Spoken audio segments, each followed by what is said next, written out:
What's up, humans? And welcome to a new Psicoactivo. I do have a very special treat for y'all.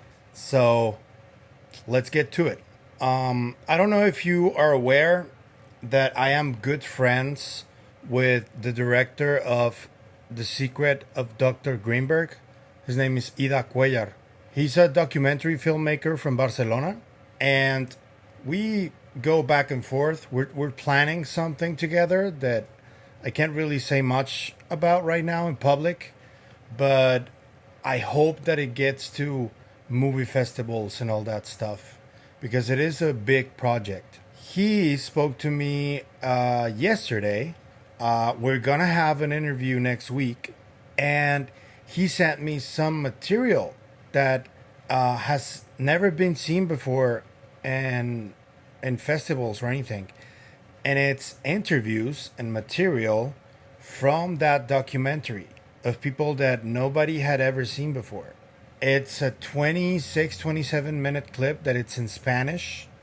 And I asked him permission to translate some of it.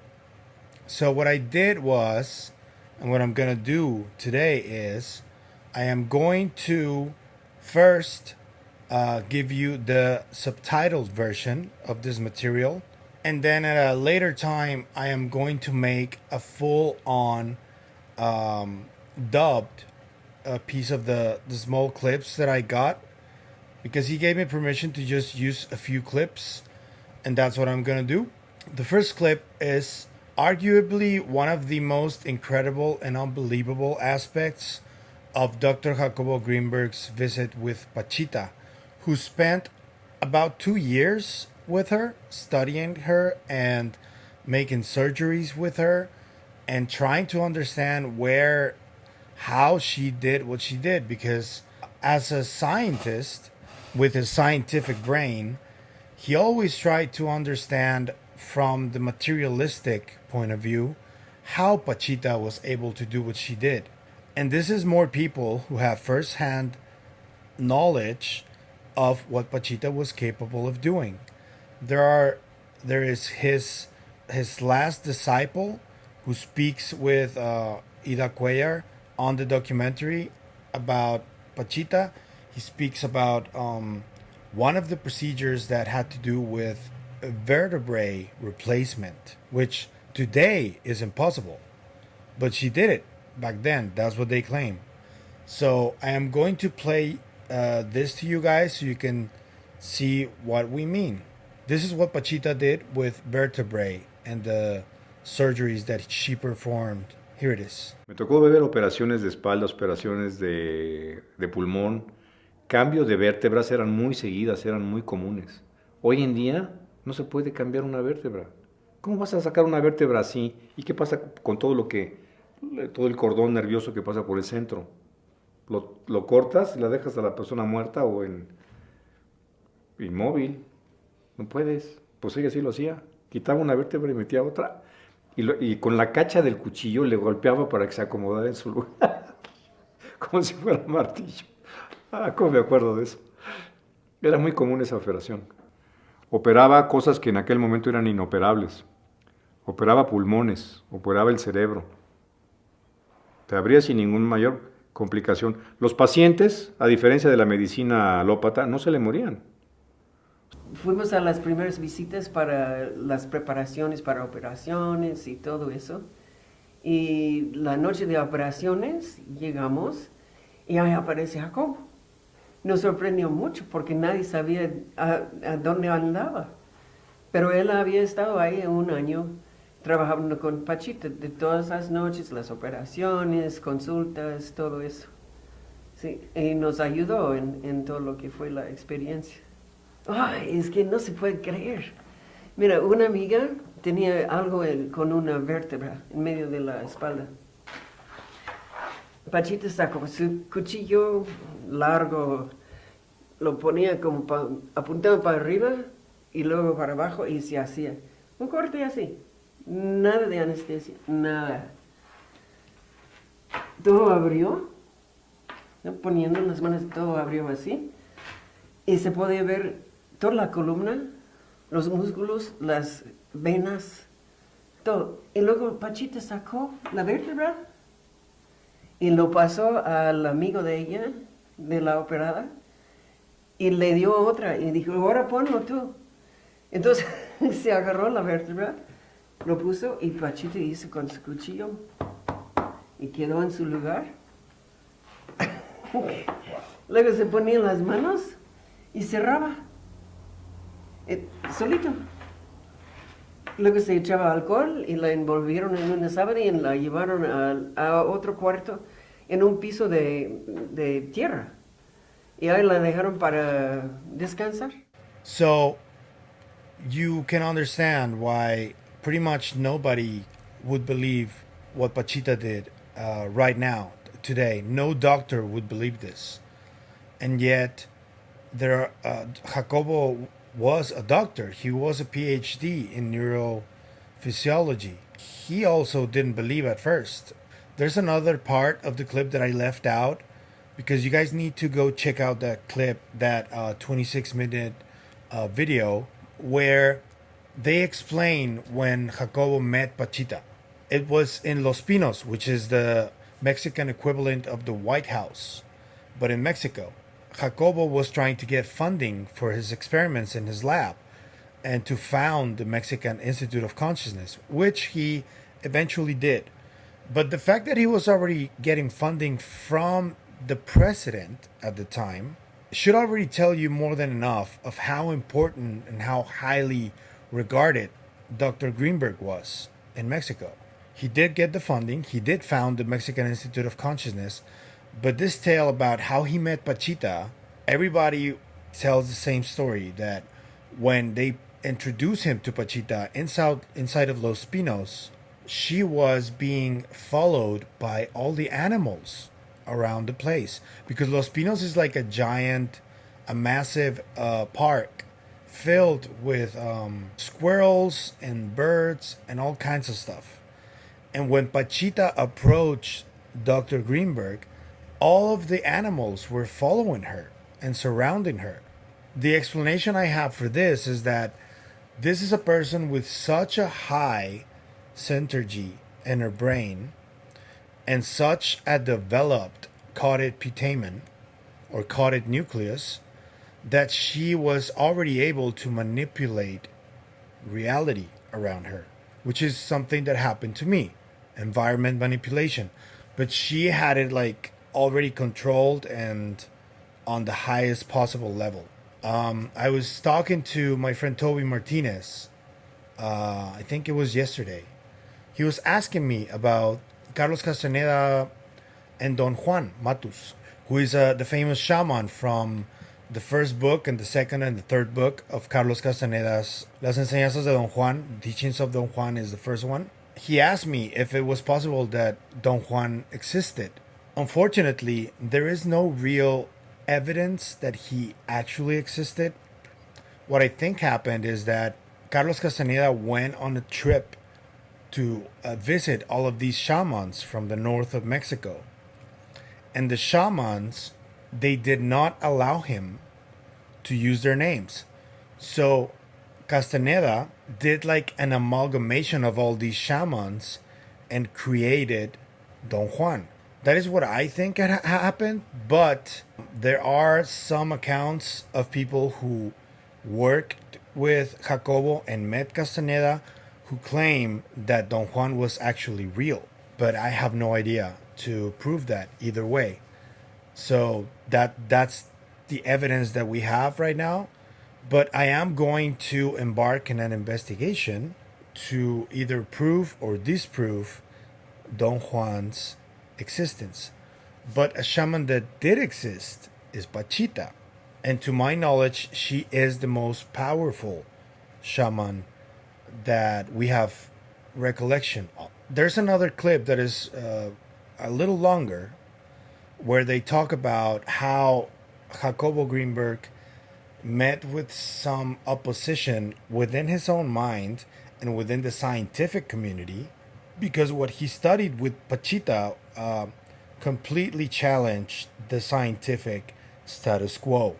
And when he found that the scientific community turned their back on him, and he couldn't find an explanation to what he was experiencing with Pachita, he decided to try and explain it through the scientific method, but with his own knowledge. That's how he came up with the Syntergic Theory. Syntergic is a combination of two words, synthesis and energy. And Dr. Grinberg decided to put them together and create Syntergic, the Syntergic Theory.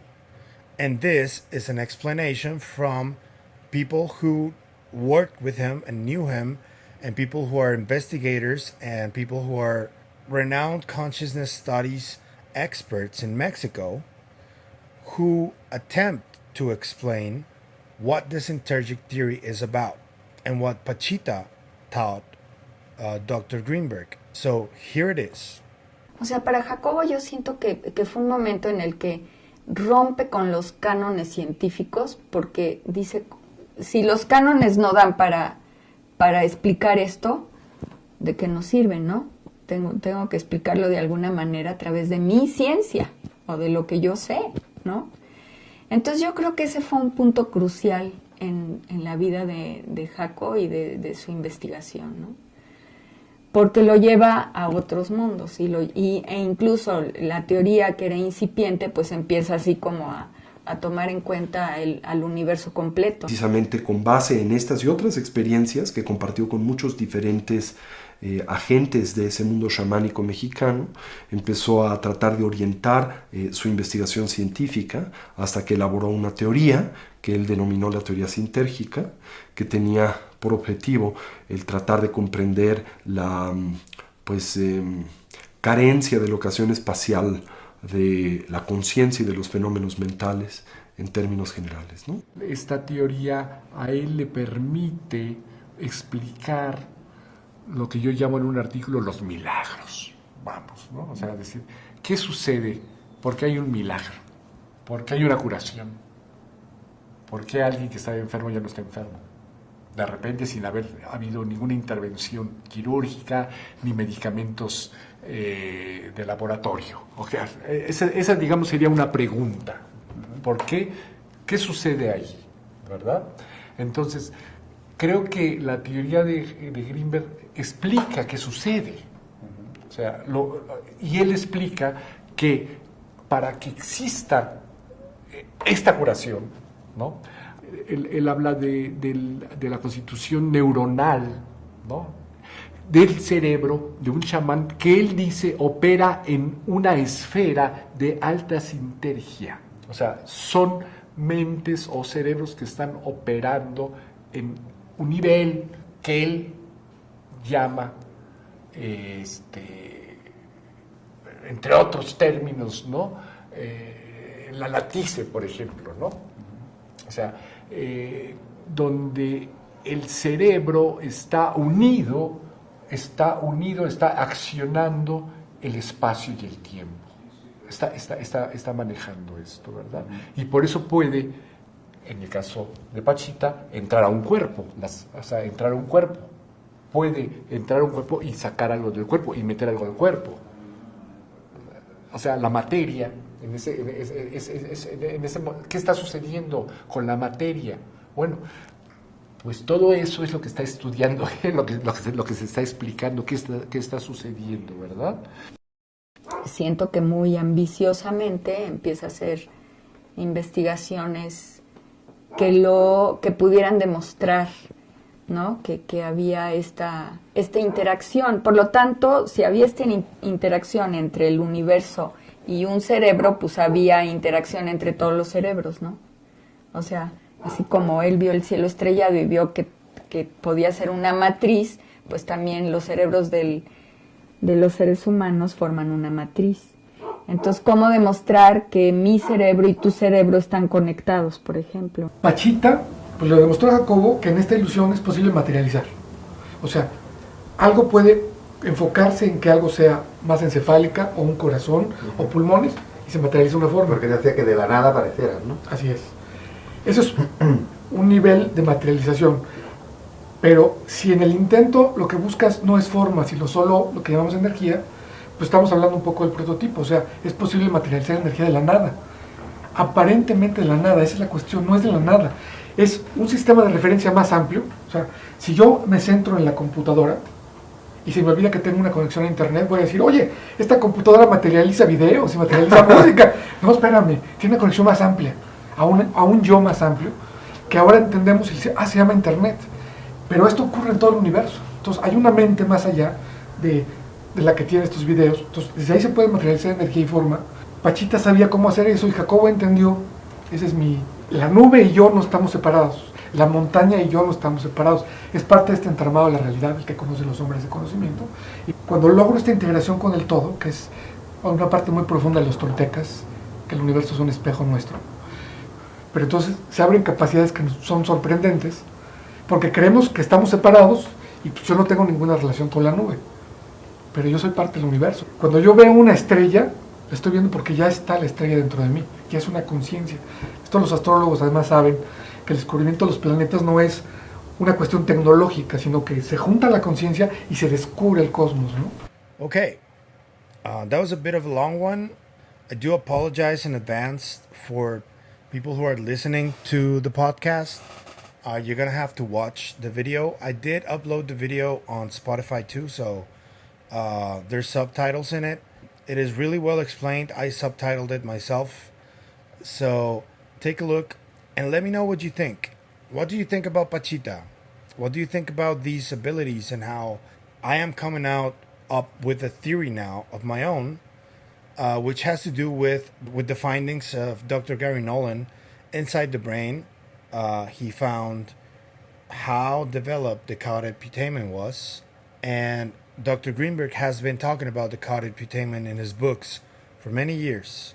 And I think that what Dr. Grinberg found in shamans were people who had this part of the brain more evolved or more developed than the rest of people.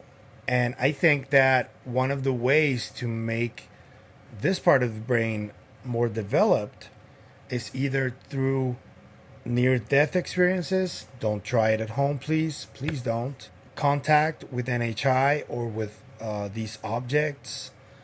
And there may be other ways that we just don't know about yet, because it is such an early time to be talking about this. This topic is currently in its infancy, I could say, but we need to keep talking about it because I happen to think that it is far more important for us to understand this than to understand what UAP are. Because if we understand this, the Syntergic Theory and how our brains are quantum computers that can create and manipulate stuff from the universe, the sooner we realize how our brains operate and how they work, we really won't have to worry about any NHI being a threat or anything like that, because we will have the power and the will to bend reality as we see fit. That is at the core of Dr. Grinberg's work, and it is one of the main principal tenets that shamans use and have used for generations, because shamans still exist, although there has been a massive genocide against them. They do still exist, so be mindful of that. So yeah, let me know, what do you guys think about Pachita's abilities to not only bend but create or materialize stuff out of thin air, and these operations that she performed? It's pretty wild, right? Let me know what you think in the comments. Let me know what you think about what I'm putting together about the Caudate Putamen and how these two stories intertwine between each other. It is pretty fascinating. I will let you guys know how that work with Ida Cuellar goes. We keep talking constantly and brainstorming ideas off of each other so we can come up with the best possible way to present the second part or continuation of Dr. Grinberg's work and life and theory, and maybe even his disappearance. Who knows? Let's hope we can find some answers. If you like the content you see, hit the like and subscribe buttons. It really goes a long way helping the algorithm. You can comment also. We love the comments that you make, and I try to answer to a lot of them. And share this content with anybody you see. This footage is specifically for people who are interested in environment manipulation and the shamanistic traditions and all of that. And I want to thank my friend Ida Cuellar for allowing me to use this never before seen footage so it can reach a lot of people, so they can understand a little better how shamans worked and what Dr. Jacobo Grinberg was investigating. I think it's very important for us to understand that. So without further ado, thank you for being part of this video, and I'll see you guys on the next one. Bye.